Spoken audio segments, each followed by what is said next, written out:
వినాయక నేను వినా బ్రోచుడకు వినాయక నేను వినా బ్రోచుడకు వినాయక నేను వినా బ్రోచుడకు వినాయక నేను వినా బ్రోచుడకు వేరెవరురా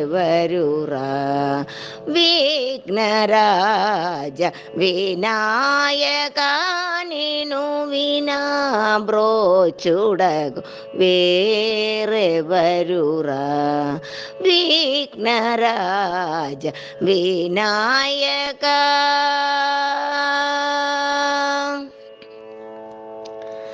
സംഗീത സാമ്രാജ്യ സഞ്ചാരിണി സംഗീത സാമ്രാജ്യ സഞ്ചാരിണി ശൃംഗാര ശൃംഗേരി പുരവാസിനി സംഗീത സാമ്രാജ്യ സഞ്ചാരിണി.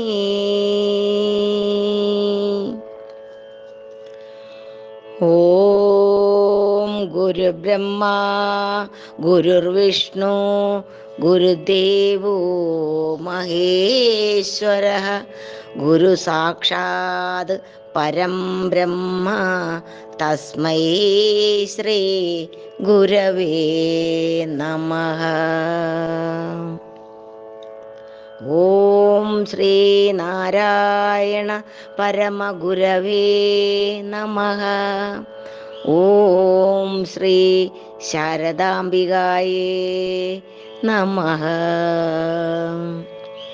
ശ്രീ ഗുരുവും ശ്രീ ശാരദയും കൂട്ടായ്മയിലെ മുഖ്യ ആചാര്യൻ ശ്രീ മനോജ് ശാസ്ത്രി അവർകൾക്കും ആചാര്യ സുലേഖമാവനും പ്രധാന അഡ്മിൻ ശ്രീ അനിൽജിക്കും പഠിതാക്കൾക്കും കുഞ്ഞുമക്കൾക്കും എൻ്റെ വിനീതമായ നമസ്കാരം. ഭഗവത് കൃപയാൽ കർക്കിടം 1 തുടങ്ങി കന്നി 5 വരെ 68 ദിവസം നീണ്ടു നിൽക്കുന്ന ആത്മോപദേശ ശതകം യജ്ഞം മഹായജ്ഞത്തിൽ വീണ്ടും 2 മന്ത്രങ്ങൾ മനനം ചെയ്യാൻ എനിക്ക് ഭാഗ്യം ലഭിച്ചിരിക്കുകയാണ്. ഗുരുവിൻ്റെ ദാർശനിക കൃതികളിൽ ഏറ്റവും പ്രധാനപ്പെട്ട കൃതിയാണ് 100 ശ്ലോകങ്ങൾ അടങ്ങിയ ആത്മോപദേശ ശതകം. 1897 അരുവിപ്പുറത്ത് വിശ്രമിക്കുമ്പോൾ ശിഷ്യന്മാരായ ശിവലിംഗസ്വാമി, ചൈതന്യസ്വാമി എന്നിവരെ കൊണ്ട് എഴുതി എടുപ്പിച്ചതാണ് ഈ കൃതി എന്ന് വിശ്വസിക്കുന്നു. അദ്വൈത ദർശനത്തെ ഗുരുവിൻ്റെതായ രീതിയിൽ ഇതിൽ അവതരിപ്പിച്ചിരിക്കുന്നു. ആദ്യം ഇതിൽ 114 ശ്ലോകങ്ങൾ ഉണ്ടായിരുന്നു. ഗുരു തന്നെ അതിനെ ചുരുക്കി അതിൻ്റെ ആശയങ്ങളൊന്നും തന്നെ വിട്ടുപോകാതെ 100 ശ്ലോകങ്ങളാക്കി ഈ കൃതി മുഖേന്ദ്രമുഖ വൃത്തത്തിൽ രചിച്ചു. എനിക്ക് മനനം ചെയ്യാൻ ലഭിച്ചിരിക്കുന്നത് മന്ത്രം 85.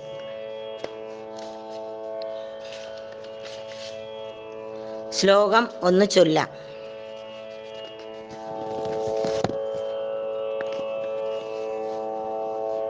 നിഴലൊരു ബിംബം അപേക്ഷിയാതെ നിൽപ്പീല, എഴുമുലകം അങ്ങ് അബിംബമാകയാലേ. നിഴലുമതല്ല ഇതു നേരുമല്ല വിദ്വാൻ എഴുതിയിടും പണി പോലെ ആകുമെല്ലാം. ഒന്നും കൂടി ചൊല്ലാം.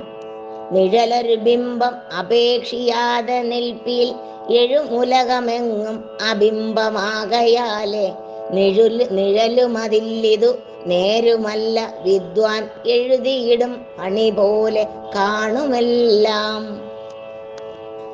പ്രപഞ്ച സത്യത്തിലെ നിഴലാണെന്ന് കരുതാമെന്ന് വെച്ചാൽ പ്രപഞ്ചം സത്യത്തിലെ നിഴലാണെന്ന് കരുതാമെന്ന് വെച്ചാൽ വ്യക്തമായൊരു ബിംബത്തെ ആശ്രയിക്കാതെ പ്രതിബിംബം നിൽക്കുകയില്ല.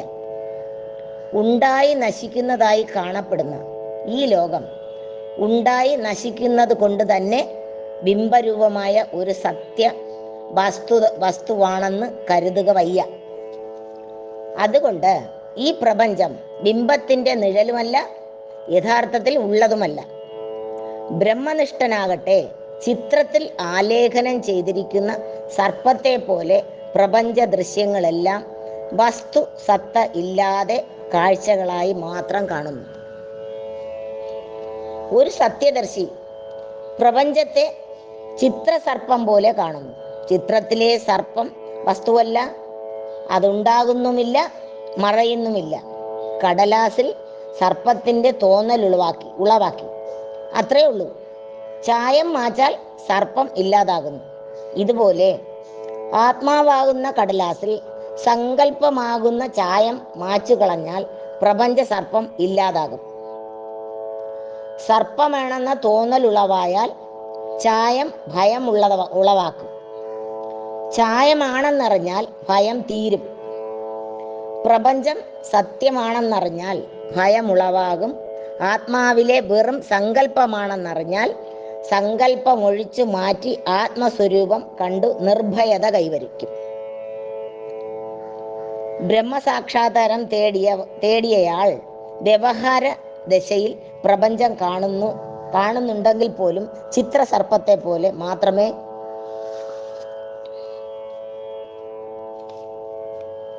കരുതുന്നുള്ളൂ. പ്രപഞ്ചത്തെ ചിത്രസർപ്പം പോലെ കണ്ടുണ്ടായ നിർഭയയുടെ ആഴം അറിഞ്ഞതുകൊണ്ടാണ് ഗുരുദേവൻ ഈ ഉപമ പ്രയോഗിച്ചിരിക്കുന്നതെന്ന് ഓർക്കേണ്ടതാണ്. ബാഹ്യമായ വിശകലനത്തിൽ പ്രപഞ്ചം രണ്ട് പദാർത്ഥങ്ങളായി വേർതിരിയുന്നു.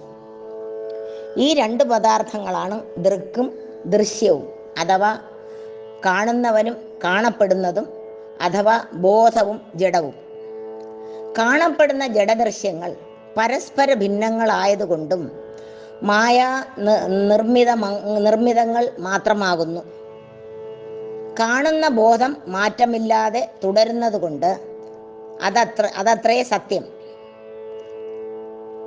86-ാം പദ്യം ഇക്കാര്യം കൂടുതൽ വെളിപ്പെടുത്തുന്നു. തനു മുതലായത് സർവം ഒന്നിലുമില്ല, അനൃതവുമായതിനാലെ അന്യഭാഗം അനുദിനം അസ്തമിയാതിരിക്കയാലെ ഋതരൂപമുമായി പൊലിഞ്ഞിടുന്നു. ഇതിലെ വാക്കർത്ഥം നോക്കാം.